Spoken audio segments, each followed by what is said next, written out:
क्या इंग्लैंड के खिलाफ दूसरा टेस्ट मैच नहीं खेलेंगे जसप्रीत बुमराह? अगर बुमराह नहीं तो फिर हमारे बॉलिंग यूनिट का क्या होगा? Well, India versus England first test match की हार से अभी तक हम उबरे ही नहीं थे कि खबर निकल के आती है कि बुमराह शायद दूसरा टेस्ट नहीं खेलेंगे। अगर बुमराह नहीं खेलते हैं तो ये टीम इंडिया को परेशान कर सकती है। अगर बुमराह नहीं खेलते हैं तो यहाँ से कई सारे परेशान करने वाले सवाल उठते हैं। सवाल उठता है कि अगर बुमराह के होते हुए हम लीड्स टेस्ट नहीं जीते तो क्या बुमराह के बिना हम एजबेस्टन टेस्ट जीत पाएंगे? अगर बुमराह के फाइफर निकालने के बावजूद और कसी हुई गेंदबाजी के बावजूद भी नहीं जीत पाए तो क्या बुमराह के बिना हम एजबेस्टन टेस्ट जीत पाएंगे? मैं आपको बता दूं कि बुमराह शायद इंग्लैंड के खिलाफ दूसरा टेस्ट मैच न खेले क्योंकि उनके वर्कलोड मैनेजमेंट को देखते हुए शायद रेस्ट दिया जा सकता है। जितना भार जसप्रीत बुमराह पे डाल दिया जाता है उतना भार मुझे नहीं लगता कि किसी और गेंदबाज पे डाला गया। बुमराह टीम इंडिया के एक प्रीमियम गेंदबाज है और आप सिर्फ बुमराह पर ही डिपेंडेंट नहीं रह सकते हैं क्योंकि अगर आप लास्ट के 1-1.5 सालों में देखें तो जितना बुमराह ने बॉलिंग किया उतना शायद किसी ने नहीं किया।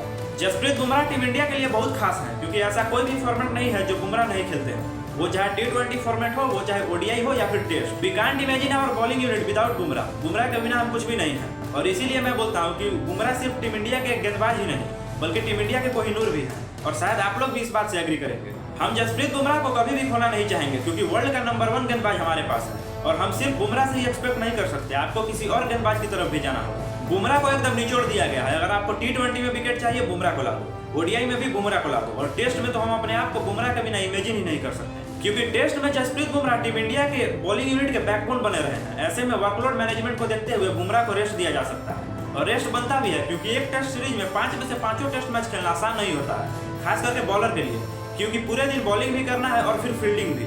एक टेस्ट मैच 4-5 दिनों का होता है और ऐसे में बुमराह पर ज्यादा लोड देना ठीक नहीं है। बुमराह ने सीरीज शुरू होने से पहले भी कहा था कि मैं शायद 3 टेस्ट मैच ही खेलूं। अब ऐसे में बुमराह कौन से 3 मैचेस खेलते हैं ये देखने वाली बात होगी। अब यहाँ से सवाल आता है कि अगर बुमराह नहीं तो बुमराह की जगह पे कौन? हर्षित राणा को स्क्वाड में शामिल किया गया था लेकिन फिर वापस भेज दिया गया। अब यहाँ से हमारे पास 2 फास्ट बॉलिंग के ऑप्शन बचते हैं, एक तो आकाशदीप और एक अर्शदीप सिंह। मेरे हिसाब से आकाशदीप को खिलाया नहीं जाएगा और अर्शदीप सिंह को मौका मिल सकता है। ऐसे में देखना होगा कि अर्शदीप सिंह क्या कमाल कर पाते हैं। आप अर्शदीप से क्या ही एक्सपेक्ट कर सकते हैं क्योंकि अर्शदीप का ये डेब्यू मैच होगा।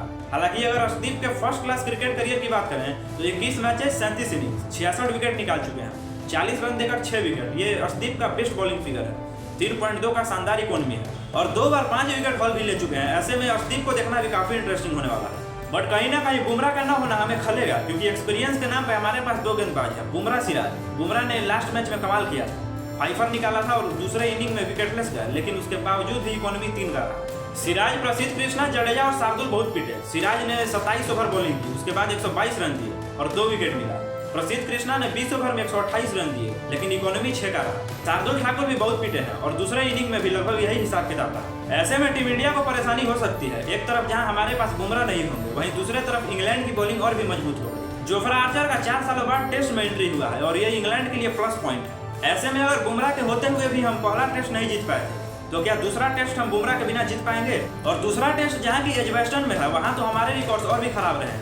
1967 में हम 132 रन से हारे, 1974 में इनिंग्स और 78 रन से, 1979 में इनिंग्स और 63 रन से, 1986 में ड्रॉ हुआ था, 1996 में 8 विकेट से हारे, 2011 में इनिंग्स और 242 रन से, 2018 में 31 रन से हारे, उसके बाद 2022 में 7 विकेट से हारे। 8 में से एक भी मैच हम नहीं जीते हैं। अब देखना होगा कि टीम इंडिया एजबेस्टन में हार के सिलसिले को तोड़ पाती है कि नहीं, ये तो देखने वाली बात होगी। जो भी हो, पर क्या बुमराह के बिना हम दूसरा टेस्ट मैच जीत पाएंगे? आप लोग क्या सोचते हैं? कमेंट्स में बताइए।